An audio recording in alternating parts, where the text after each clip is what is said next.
Muy buenos días. Gracias por estar el día de hoy aquí acompañándonos. Para mí es un gran privilegio poder compartir contigo la clase del día de hoy, el mensaje de la ofrenda. Es para mí una dicha y un gran honor, un gran privilegio el poder estar hoy aquí. Bienvenido, siéntete bienvenido. Este es nuestro servicio de la Iglesia Internacional de Cristo en Tampico. Vamos a honrar a Dios, a alabar a nuestro Dios. Hoy vamos a tomar la Santa Cena. Hoy Dios tiene un mensaje muy especial para nosotros. Y pues vamos a prepararnos, vamos a dirigirnos a nuestro Dios, vamos a ponerlo a Él como el Rey a quien vamos a dar todo el honor y toda la gloria en esta mañana. Acompáñame, vamos a cerrar nuestros ojos, a inclinar nuestro rostro para dirigirnos a nuestro Dios. Mi Señor y Dios del cielo, muchísimas gracias, Señor, por el privilegio que nos das de poder estar reunidos, Dios, de esta forma para darte la gloria y la honra que tú mereces, Señor. Te pedimos, Dios, que tú te glorifiques en gran manera. Señor, que tu palabra, Dios, pueda inundar nuestros corazones. Padre, ven y atiende nuestras necesidades en nuestro corazón. Señor, ven y perdona nuestros pecados, Dios. Te rogamos, Señor, que renueves nuestro compromiso contigo, Dios, y nos ayude, Señor, a salir victoriosos. Padre, quédate con mis amigos, con los familiares, con mis hermanos que hoy están conectados, Señor, que este mensaje pueda tocar sus corazones, porque viene de ti y es para ti, Señor. En tus manos ponemos este tiempo en el poderoso nombre de Jesús. Amén. Estoy muy contento y muy agradecido con Dios, porque hoy nos da la oportunidad de comenzar una nueva etapa, un nuevo taller de enseñanza, el cual está titulado La verdad acerca de Dios. Y hoy, como introducción, hablaremos acerca de la teología bíblica. La teología bíblica. Hablar de teología puede resultar, para muchos, el mismo nombre suena como que algo aburrido, algo como que, ¿qué será esto? O muchos no estamos como que muy relacionados con el tema de la teología. Hoy estoy agradecido con Dios porque nos permite escuchar más acerca de este tema, pero veamos cómo la teología hoy en día ha marcado un rumbo y cómo Dios espera que nosotros lo llevemos a cabo. Dios es un Dios de verdad. Dios no puede decir una mentira. Dios no puede negarse a sí mismo. Cada palabra suya resulta cierta. Y Dios es un Dios que habla. Nos ha hablado por medio de su palabra. Dios está revelándose a sí mismo a través de ella. Dios ha revelado su carácter santo, su juicio contra nuestro pecado, su glorioso plan de salvación y sus promesas ciertas para el futuro. Y cuando Dios habla, nosotros debemos de escuchar. Hoy quiero animarte a que pongas todo tu corazón y toda tu disposición para escuchar el mensaje que hoy Dios tiene para ti. Y precisamente de eso se trata la teología. La teología se trata de escuchar lo que Dios nos ha dicho a través de su palabra. Y una de las cosas más importantes que como iglesia debemos de hacer es trabajar y esmerarnos por tener una teología correcta, porque solo una teología correcta nos puede llevar a una adoración correcta a Dios y a una obediencia correcta a su palabra. Toda iglesia debería esforzarse por crecer, por confesar, por vivir a la luz de una teología verdaderamente bíblica. En este estudio de 7 semanas vamos a considerar por qué la teología bíblica es importante y luego veremos cómo la teología bíblica aviva el amor, aviva la santidad, la adoración, el testimonio de la iglesia y la unidad en nuestra iglesia. Queremos animarte a que en este taller escuchemos juntos atentamente lo que Dios ha dicho, porque hoy nosotros... Hoy Dios a través de su palabra nos ha regalado la gran bendición de sus promesas.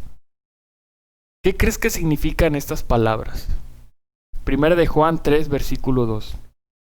Dice la Biblia textual: Amados, ahora somos hijos de Dios, y aún no se ha manifestado lo que hemos de ser.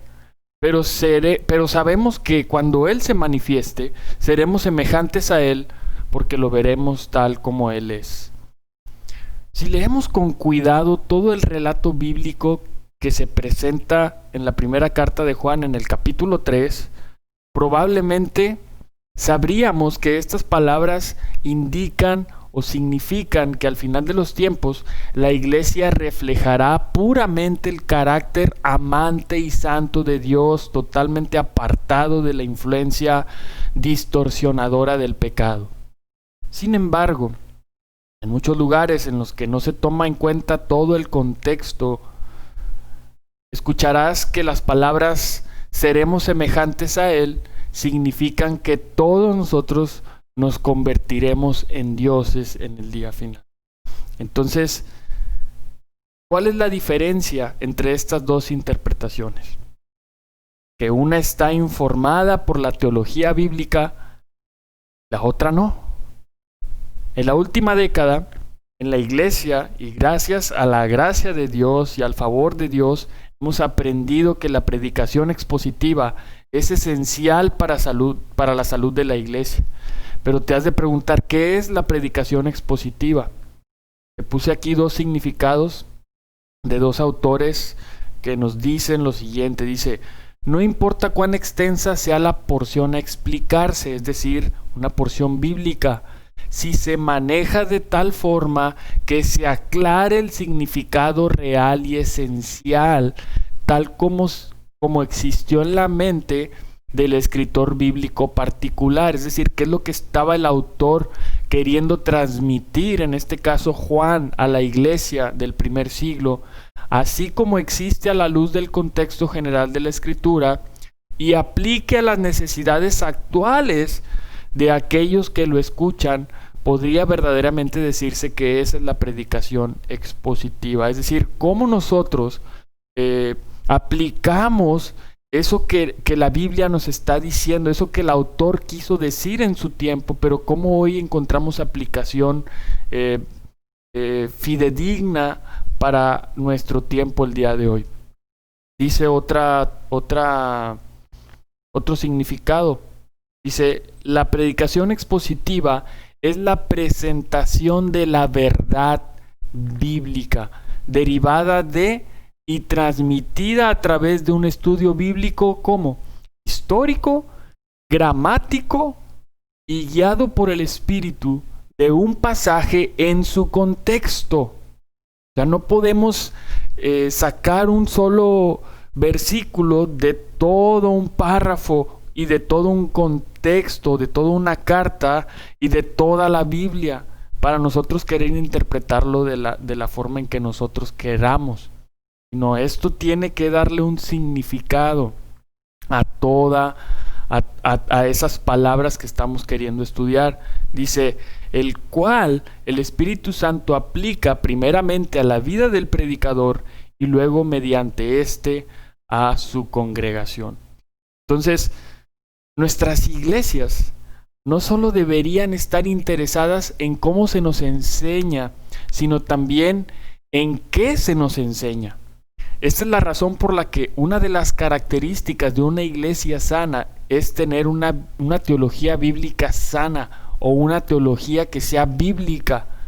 De otra manera, podríamos caer en el error de interpretar versículos individuales como si significaran cualquier cosa que nosotros queramos que signifiquen. Y eso no es lo que Dios espera que nosotros hagamos. La sana doctrina es la palabra sana al lado de doctrina se escucha como pasada de moda. Este es un término que casi no escuchamos hoy en día. Pero aún así, nosotros deberíamos amar lo que es sano, en referencia a nuestro entendimiento del Dios de la Biblia y de cómo se relaciona con nosotros. Es tan importante tener un entendimiento sano de cómo Dios, de quién es Dios y de cómo se relaciona con nosotros. Pablo usa la palabra sana en una serie de ocasiones en sus cartas pastorales, tanto a Timoteo como a Tito. La palabra sana significa fiable, precisa, correcta o fiel. En su raíz etimológica es una imagen del mundo de la medicina que significa que uno está completo o saludable. Por tanto, la teología bíblica sana es la teología que es fiel a la enseñanza de la Biblia entera, interpreta de manera fiable y precisa las partes en términos del todo. Entonces, hoy necesitamos cuidar muchísimo, esforzarnos por llevar a nuestras vidas un entendimiento correcto, sano, preciso, fiable a la enseñanza de la Biblia, interpretar de una manera de la cual estamos queriendo traer a nuestras vidas lo que Dios en realidad quiere decirnos. Y esa es una gran labor que como ministros, como pastores, como maestros, tenemos como responsabilidad en la iglesia. Bien, en Primera de Timoteo, capítulo 1, versículos del 3 al 11, vamos a leer ahí, y dice lo siguiente: al partir para Macedonia, te encargué que permanecieras en Éfeso. Estas son palabras de Pablo a Timoteo. Dice, y les ordenaras a algunos supuestos maestros que dejen de enseñar doctrinas falsas y de prestar atención a leyendas y genealogías interminables. Esas cosas provocan controversias en vez de llevar adelante la obra de Dios que es por la fe. Debes hacerlo así para que el amor brote de un corazón limpio, de una buena conciencia y de una fe sincera. Algunos se han desviado de esa línea de conducta y se han enredado en discusiones inútiles. Pretenden ser maestros de la ley, pero en realidad no saben de qué hablan ni entienden lo que con tanta seguridad afirman. Ahora bien, sabemos que la ley es buena si se aplica como es debido. Tengamos en cuenta que la ley no se ha instituido para los justos, sino para los desobedientes y rebeldes, para los impíos y pecadores, para los irreverentes y profanos. La ley es para los que maltratan a sus propios padres, para los asesinos, para los adúlteros y homosexuales, para los traficantes de esclavos, embusteros y los que juran en falso. En fin, la ley es para todo el que está en contra de la sana doctrina, enseñada por el glorioso evangelio que el Dios bendito me ha confiado. Wow, este pasaje es increíble porque evidentemente había en Éfeso quienes usaban la ley pero de una manera errónea. Veamos ahí en el versículo 3, dice, te ordeno, una de las órdenes que Pablo le dice, te encargué que estuvieras ahí en Éfeso y que ordenaras a algunos supuestos maestros que dejen de enseñar doctrinas falsas y de prestar atención a leyendas y genealogías interminables. Había quienes promovían una enseñanza diferente a la del verdadero y único evangelio. Pablo era una de las preocupaciones del apóstol Pablo. Ellos prestaban atención o dedicaban demasiado tiempo a fábulas y a genealogías interminables.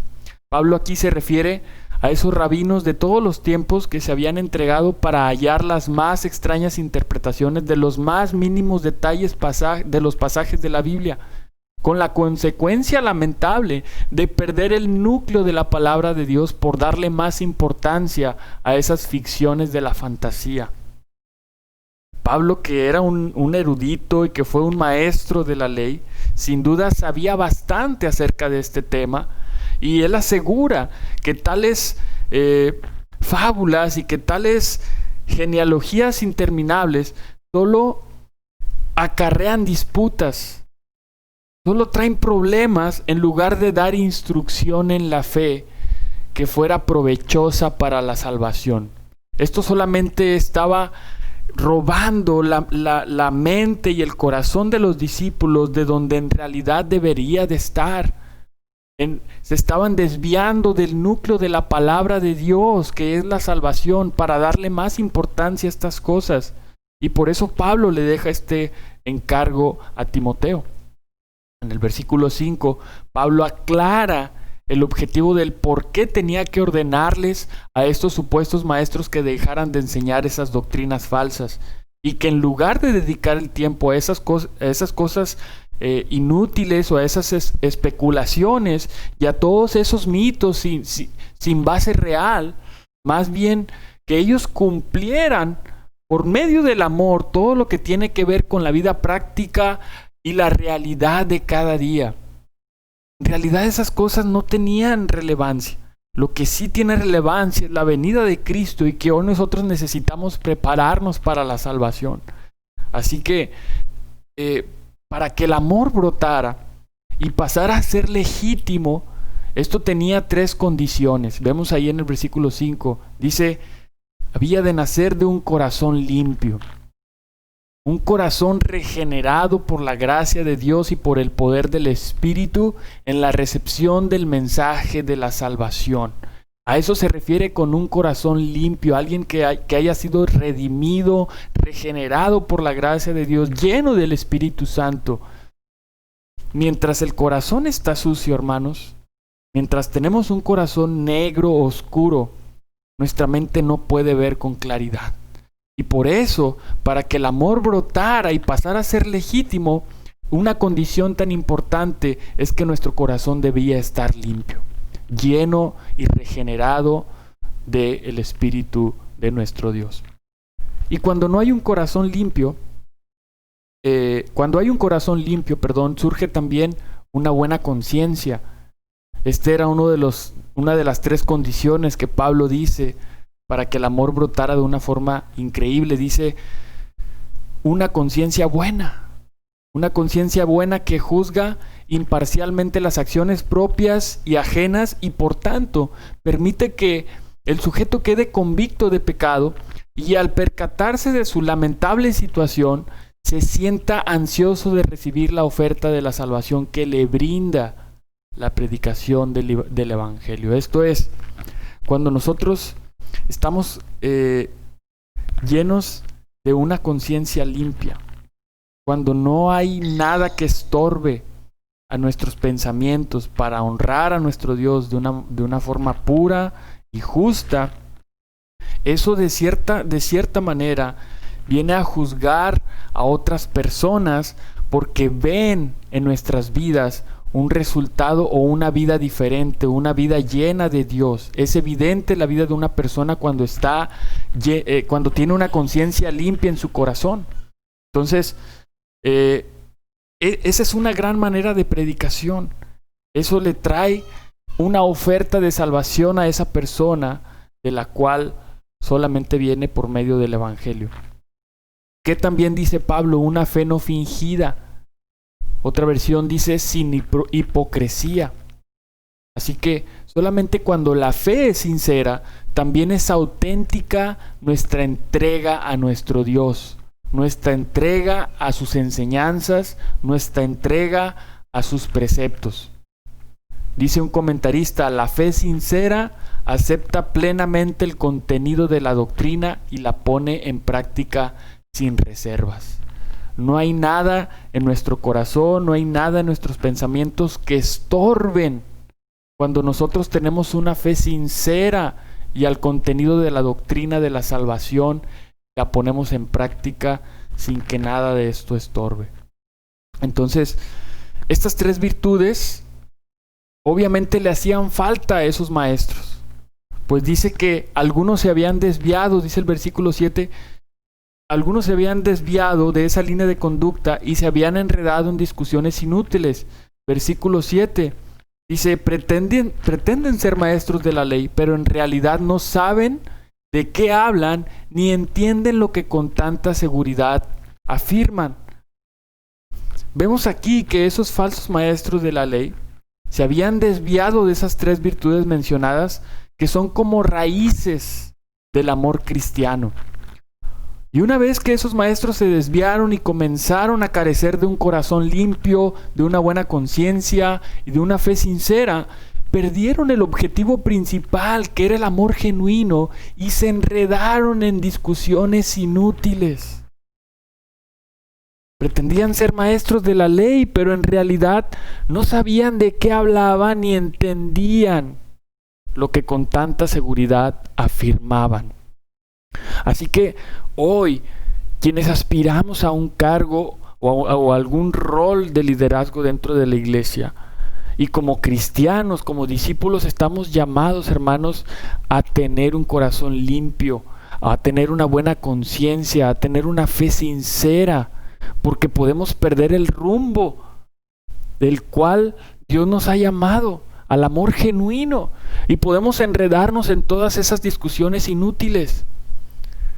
Estas personas eran personas que se hacían pasar por expertos en la materia, pero que en realidad ni siquiera estaban tan informados y se apoyaban en bases que no merecían crédito alguno, como lo son las fábulas, las leyendas y las genealogías interminables. ¿Qué buscaban con todo esto? Ellos querían brillar, pero querer brillar sin luces resulta vanidad y es exponerse al ridículo. Entonces, qué importante es, hermanos, que ese amor genuino brote, como dice la Escritura, de un corazón limpio, de una buena conciencia y de una fe sincera. De otro modo, ¿de qué estamos hablando cuando queremos hablar de la Escritura?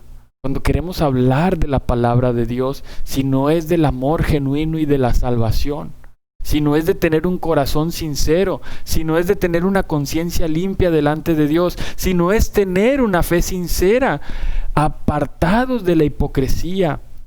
Hoy necesitamos rescatar ese cristianismo que está dispuesto a entregar su vida entera, alejados de la corrupción del mundo, alejados de todas esas cosas que en realidad no tienen relevancia.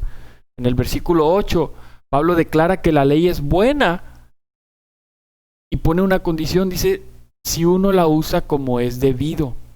Todos sabemos que el uso de la ley es bueno, que el estudio de la ley es provechoso, siempre y cuando se haga un buen uso de ella. Cuando un abogado no lleva bien a cabo o no ejecuta bien las leyes, o cuando un juez no ejecuta bien las leyes o la Constitución, podríamos decir que es una persona que está corrupta o corrompida.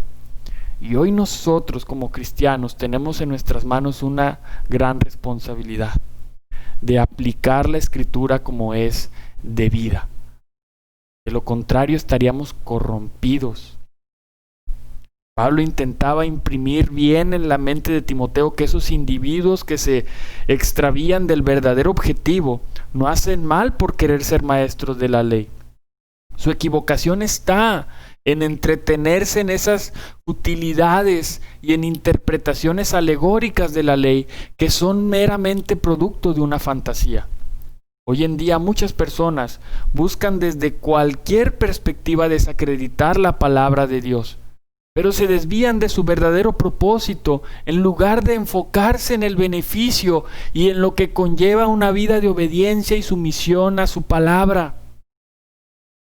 Muchas personas siguen enredadas, como dice Pablo en Romanos, en sus inútiles razonamientos humanos. Porque cuando existe en nuestro corazón un rompimiento o cuando Dios nos hace un llamado a someternos a Él, a su gobierno, ahí es cuando hay una lucha en nuestro corazón. Y no queremos someternos, no queremos obedecer, no queremos rendirnos ante nuestro Padre Celestial. Y ahí es cuando viene esa lucha. Nos desenfocamos de lo que en realidad la Biblia, la palabra de Dios, quiere enseñarnos y perdemos de vista el beneficio y lo que conlleva una vida de obediencia y sumisión a la palabra de Dios. Eso dice Pablo en el versículos 9 y 10.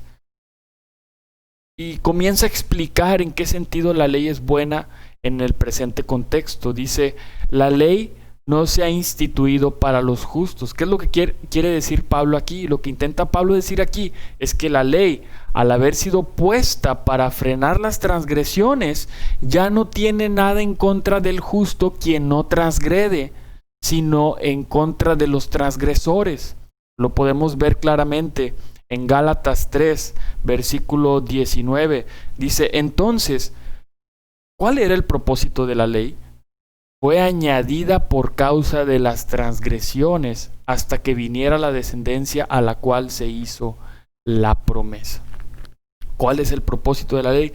Fue añadida por causa de las transgresiones hasta que viniera la descendencia, es decir, Cristo, a la cual Dios hizo esta promesa de ya no estar bajo la ley, sino estar ahora bajo la ley de nuestro Señor y Salvador Jesucristo. Gálatas 5:19, versículo 20 nos habla más claramente acerca de esto. Dice: en cambio, el fruto del Espíritu es amor, alegría, paz, paciencia, amabilidad, bondad, fidelidad, humildad y dominio propio. No hay ley que condene estas cosas. Entonces, cuando nosotros tenemos una relación con Dios, estamos llenos del Espíritu, producimos un fruto de amor, de alegría, de paz, de amabilidad, de todas estas cosas. Dice la Escritura que cuando estamos llenos y producimos esos frutos de fe, no hay ley que condene estas cosas. Entonces a eso se refiere el apóstol Pablo. Y después Pablo enumera aquí 14 clases de transgresiones de la ley. Vamos a leerlas. Dice el versículo 9: tengamos en cuenta que la ley no se ha instituido para los justos, sino para los desobedientes y rebeldes, impíos, pecadores, reverentes y profanos. Si nos damos cuenta aquí, Pablo comienza a hacer toda una lista. Y los primeros pecados, o esta primera lista, o estas clases de transgresiones de la ley, las va enumerando de par en par. Primero dice: a los desobedientes y rebeldes. Otra versión dice: a los que están sin ley, es decir, a los que hacen caso omiso de la ley de Dios y no aceptan la disciplina, no aceptan disciplina alguna. A eso se refiere. Dice en el segundo par, dice: a los impíos, es decir, aquellos que no tienen piedad o temor de Dios, y a los pecadores. Cuando habla de los pecadores, designa a los que han errado el objetivo de su existencia, de los cuales Pablo se dice a sí mismo como el peor de los pecadores en 1 Corintios, pero hace referencia a su vida anterior a la conversión, o sea, cuando era un mundano. Entonces, esta ley es para aquellos impíos, aquellos que no tienen temor de Dios y que han errado en el objetivo de su existencia, están apartados de la presencia de Dios. Recuerda que Dios y el pecado son dos cosas antagonistas, son dos cosas completamente diferentes que no van de la mano, que están apartadas la una de la otra.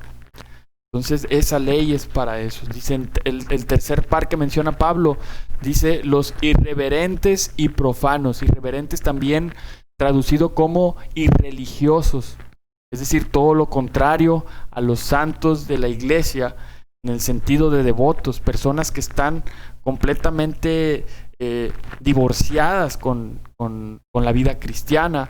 Dice: y los profanos son los que tratan con desprecio las cosas sagradas, no solamente irreligiosos, sino profanos, faltan de respeto a las cosas sagradas y con desprecio.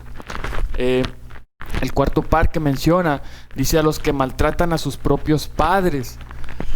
Aquí lo vemos como un par porque también se traduce como parricidas y marricidas, es decir, aquellos que matan a sus padres o a sus madres, en lo que según la ley, como vemos en el Antiguo Testamento, están bajo pena de muerte. No solo los que matan a su padre o a su madre, sino quienes también los maltratan o los golpean. Y esa ley es para ellos. Luego después vienen sueltos otros 6 géneros de transgresores. En primer lugar menciona asesinos, adúlteros, homosexuales, donde obviamente se incluyen todos los que tienen relaciones sexuales ilegítimas con personas del sexo opuesto o están llenos de inmoralidad y de impureza sexual. También dice traficantes de esclavos, o también traducido como secuestradores, embusteros y los que juran en falso. Todos estos van seguidos como una especie de etcétera. Obviamente Pablo lo hace para referirse que hay más. Sin duda, el pecado, hay tantas maneras de llamar al pecado. Pero en fin, dice Pablo en el versículo 10, la ley es para todo el que está en contra de la sana doctrina. Es decir, que va en contra del evangelio de Jesucristo. Pablo concluye y dice que la sana doctrina es la doctrina que va de acuerdo con el glorioso evangelio de nuestro Señor y Salvador Jesucristo y que se opone a la impiedad y al pecado. Algo que me impresiona muchísimo aquí es que el apóstol Pablo dice que es Dios quien le ha otorgado esa responsabilidad. Una responsabilidad de ser heraldo de su mensaje. ¿Qué era un heraldo? Un heraldo era un mensajero del rey que leía tal cual el pergamino que se le había confiado. Un heraldo no decía lo que él quería decir. Un heraldo decía y transmitía lo que Dios, lo que su rey, en este caso Pablo, le había dicho que dijera. Entonces, hoy nosotros, como ministros, como maestros, como discípulos de Jesús, estamos llamados a ser heraldos de nuestro Rey, heraldos de nuestro Señor Jesucristo. Y estamos llamados a transmitir con una legitimidad, fidelidad, con sanidad, con corrección, el mensaje de la palabra de Dios. Ese mensaje, esa doctrina que va de acuerdo al glorioso evangelio de Jesucristo y que se opone, escúchalo bien, que se opone a la impiedad y al pecado. Y ahí es nuestra lucha. Y ahí es donde necesitamos mantenernos firmes, porque el pecado destruye. El pecado nos arrebata el corazón limpio y nuestra buena conciencia delante de Dios y hace que nuestra fe no sea sincera.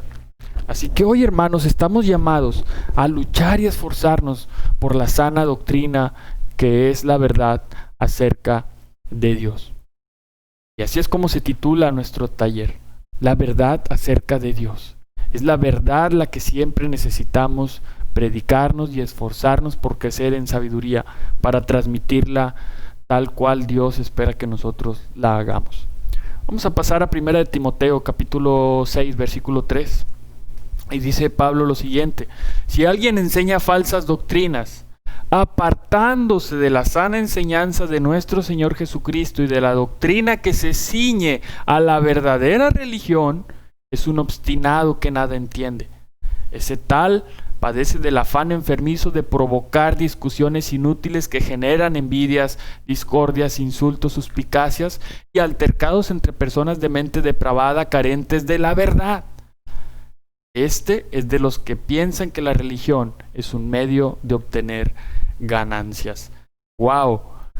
Fuerte declaración de Pablo, en la que Pablo contrasta la falsa doctrina con las sanas palabras de nuestro Señor Jesucristo y de la doctrina que se conforma a la verdadera religión, o también traducido como a la piedad.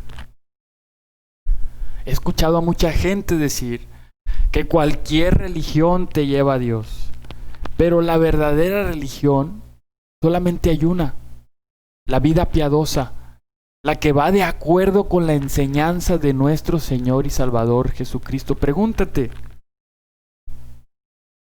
la religión la cual yo practico, la que llevo yo hoy en mi vida, ¿va de acuerdo con la enseñanza de nuestro Señor y Salvador Jesucristo?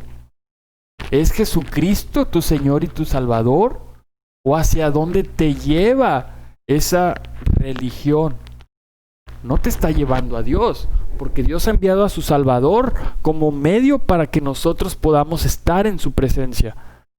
Y si Cristo no es tu Salvador, si Cristo no es el medio para la salvación, entonces no estás en la verdadera religión, que solamente hay una.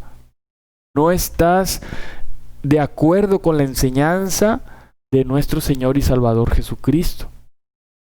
No todas las religiones llevan a Dios. Escúchalo bien. No todas las religiones llevan a Dios.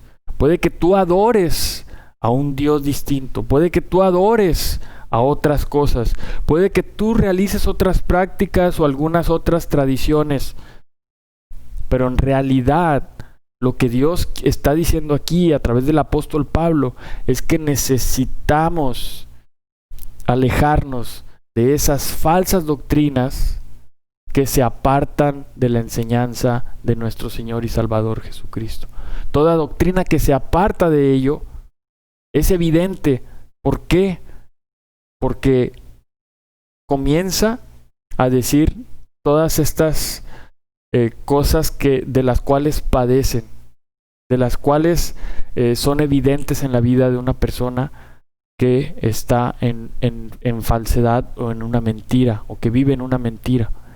Y menciona otra vez una lista de causas y de pecados que esto conlleva, que esto trae, y que al final dice están carentes de la verdad. La verdad es la palabra de Dios. La verdad acerca de Dios está en la Biblia, en ningún otro lado. En 2 de Timoteo capítulo 1 versículo 3 dice: con fe y amor en Cristo Jesús, sigue el ejemplo de la sana doctrina que de mí aprendiste. Pablo lo exhorta y le dice: sigue el ejemplo. Otra versión dice: retén la forma de las sanas palabras que de mí oíste, en la fe y en el amor que es en Cristo Jesús. Como iglesia, nosotros somos un movimiento de restauración, que en los últimos 40 años hemos luchado por rescatar y por seguir la sana doctrina que nos dejó Jesús en el primer siglo. Hoy nosotros estamos esmerados en traer la verdad de la Escritura para aplicarlas hoy a nuestra vida y poder llegar a la salvación de la cual Dios nos ha prometido por medio de Jesucristo. Esa es la iglesia de Cristo, la que está comprometida con la sana doctrina, con seguir el ejemplo de la sana doctrina para el día de hoy, después de 2000 años, atender esa promesa, abrazar esa promesa y luchar por esa promesa que Dios nos ha hecho por medio de Jesucristo. Segunda de Timoteo capítulo 4 versículo 3 dice: porque llegará el tiempo en que no van a tolerar la sana doctrina, sino que llevados de sus propios deseos, se rodearán de maestros que les digan las novelerías que quieran oír. ¿Tú crees que eso está pasando el día de hoy? Pablo le advierte a Timoteo que eso sucedería. Es una cosa que evidentemente hoy se vive hoy en día. Entonces, tengamos mucho cuidado. Hay tantas enseñanzas, tantas falsedades que allá afuera se escuchan. Y cuando nosotros llevamos la palabra de Dios, cuando la llevamos de manera fiel, sin duda va a haber personas que no van a tolerar la sana doctrina, porque va a haber una lucha entre su corazón, entre su voluntad, en contra de la voluntad de Dios. Así que, llevados por esos deseos, van a estar rodeados de esos maestros que les digan, fíjate cómo lo dice Pablo, las novelerías que quieren oír. Allá afuera hay tantas novelas, hay tantos cuentos, hay tantas maneras para llegar al cielo, hay muchas otras cosas, métodos, rituales y cartas y tantas cosas para hacerte sentir bien espiritualmente. Pero el único Salvador al cual nosotros debemos honrar y agradecer y alabar con nuestra vida entera es a nuestro Dios y a nuestro Señor y Salvador Jesucristo. Tito, capítulo 1, versículo 9. Pablo también le escribe a otro joven pastor, Tito, y le comparte unas preocupaciones similares. Le dice: debe apegarse a la palabra fiel, según la enseñanza que recibió, de modo que también pueda exhortar a otros con la sana doctrina y refutar a los que se opongan. Pablo le deja un encargo a Tito, que levantara ancianos en el lugar en el que se encontraba, en la isla de Creta. Y ellos debían apegarse a la palabra fiel. Ellos debían enseñar, debían apegarse a la enseñanza que recibieron, de modo que también pudieran exhortar a otros con la sana doctrina y refutar a los que se opusieron. Entonces, todo hombre al que Tito nombrara anciano de la iglesia, Pablo dice que ellos debían apegarse a la palabra fiel y exhortar a otros con la sana doctrina. Así que hoy los pastores tenemos el deber de enseñar la sana doctrina. Una doctrina que sea fiable, precisa y fiel a la palabra de Dios. No solo es responsabilidad del pastor. La iglesia también es responsable de hacer que sus líderes se responsabilicen con la sana doctrina. Una iglesia que está comprometida con la sana enseñanza de Jesús estará comprometida con la enseñanza de las doctrinas bíblicas que muchas veces las iglesias descuidan con frecuencia. A nuestros ojos, ciertas doctrinas pueden parecer difíciles o incluso divisivas. Se nos hace tan difícil o complicado tocar ciertos temas o ciertas doctrinas. No obstante, podemos confiar en que Dios las ha incluido en su palabra porque son fundamentales y necesarias para entender su obra de salvación. El Espíritu Santo no es tonto. Y Él ha revelado algo en su libro para que todo el mundo lo lea. Como iglesia no podemos evitar ciertos asuntos. Más bien, debemos orar a Dios por sabiduría y tener cuidado cuando se hablan acerca de estas cosas. Son cosas que sin duda no podemos evitar. Si queremos una iglesia guiada con la sana doctrina de la Biblia, debemos ponernos de acuerdo con la Biblia entera y con Dios. La fidelidad a la Escritura hoy nos exige que hablemos acerca de estos asuntos con claridad y con autoridad, siempre con el deseo de exhibir el carácter de Dios en toda su plenitud. Hoy necesitamos hablar toda la verdad acerca de Dios y su plenitud. Considera simplemente esto. Si queremos ver una iglesia que exhiba el carácter de Dios, necesitamos conocer todo lo que Él ha revelado acerca de sí mismo. Si nosotros como iglesia no lo hacemos, imagina entonces cuál sería nuestra opinión sobre el carácter de Dios. Estaríamos equivocados. No tendríamos un conocimiento correcto o una visión de la deidad correcta. Entonces, hoy en día necesitamos conocer todo lo que Dios ha revelado de sí mismo en su palabra, para así nosotros tener una opinión correcta, una enseñanza correcta sobre el carácter precioso de nuestro Dios. Amén. Hermanos, hoy en día vivimos en una época en la que las personas queremos hacer a Dios a nuestra manera. Queremos moldearlo, queremos hacerlo a nuestra manera de pensar o a nuestra manera de vivir. Tristemente muchos tienen una visión de Dios tan humana y tan fuera de contexto. Nada que ver.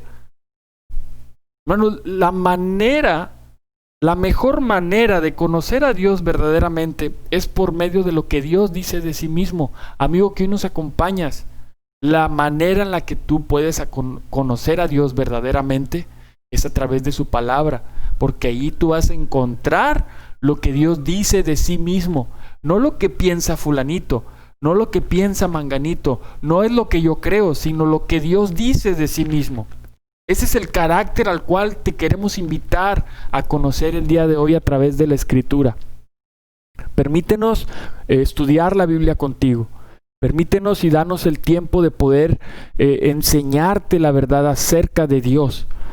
De verdad es que esta es una gran oportunidad que Dios ha puesto en nuestro corazón y que Dios pone a tu disposición el día de hoy.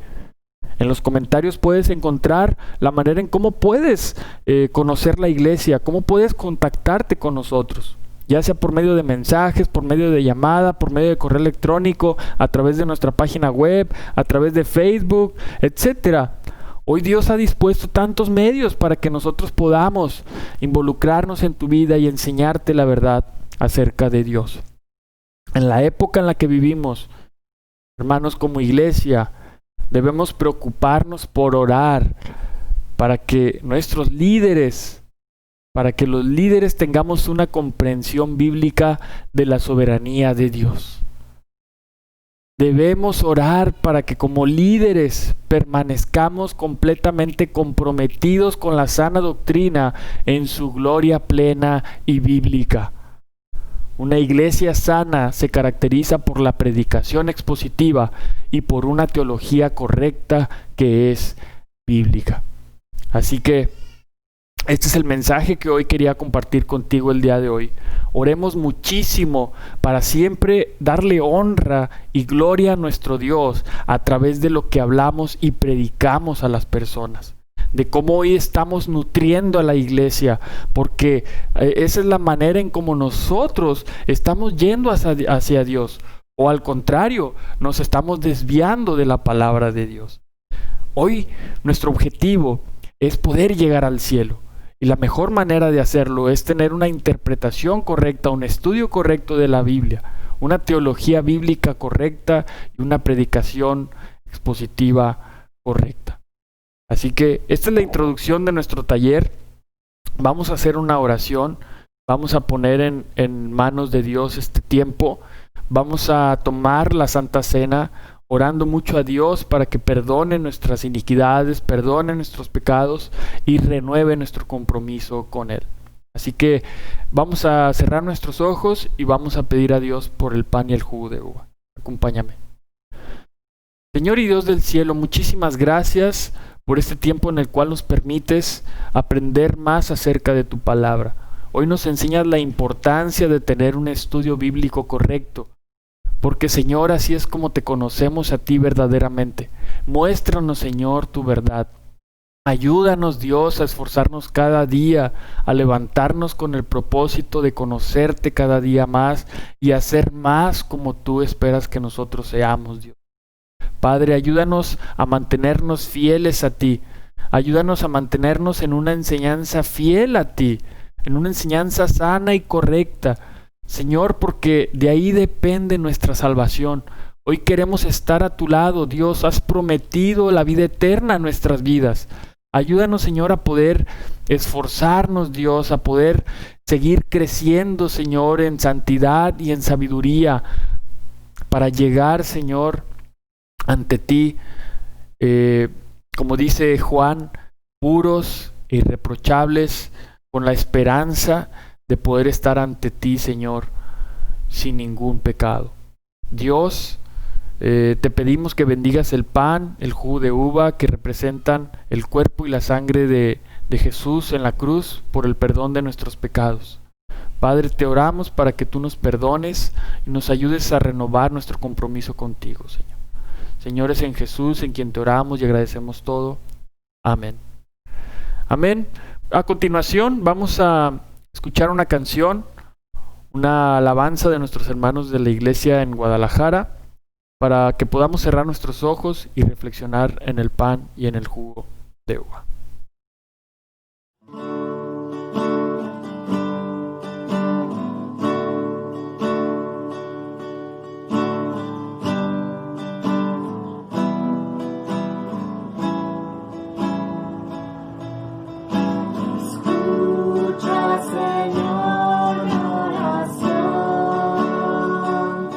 Considera mis pensamientos.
Amén.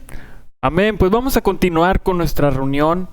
Vamos a ir ahora al mensaje de la ofrenda. Y para eso quiero hacerte esta pregunta. ¿Qué es la ofrenda? Te puse dos significados de unos diccionarios bíblicos. El primero dice: acto por el cual se presenta algo como expresión de adoración a Dios y aquello que se entrega. Puede ser un sacrificio, un objeto, un bien u otra cosa que para quien hace la ofrenda tiene valor. Una más dice: se utilizaba para representar una promesa de fidelidad entre el donante y el receptor. Los sacrificios, los diezmos, las primicias y el dinero son todas formas de ofrenda. Encontramos aquí dos significados muy profundos, en los cuales nos hace ver que la ofrenda es una adoración a Dios. Es algo que entregamos a Dios de corazón. Es un sacrificio.